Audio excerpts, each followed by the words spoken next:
qu'aujourd'hui, effectivement, on est en voie de se faire éliminer ou en tout cas jeter, le prochain coup, c'est le Niger. L'erreur absolue que nous venons de faire, c'est de rapatrier tous nos moyens qui étaient sur le Mali et sur le Burkina Faso au Niger. Parce que le Niger est dans la même configuration que les autres pays, et qu'en plus, le Niger a non seulement une guerre nord-sud, mais il a une guerre à l'ouest, le long de la région des trois frontières, et il a une guerre à la frontière du Nigeria et vers le lac Tchad, avec Boko Haram.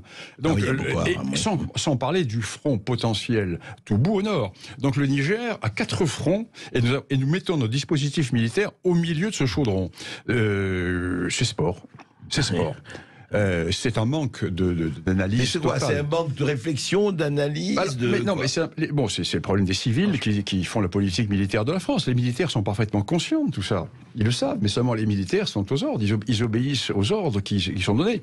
C'est un peu normal. Enfin, bien sûr, ils doivent obéir aux politiques. Bien sûr, absolument. Mais le problème, c'est que le ministère de la Défense est sous le contrôle des civils. Complètement. Et de gens qui sont formés à l'idéologie Sciences Po, qui est l'idéologie dominante aujourd'hui, et qui considère que l'ethnisme n'existe pas, ou est secondaire, ou que les ethnies ont été créées par la colonisation. Alors moi je dis toujours, attention, ne faisons pas de maximalisme ni de réductionnisme.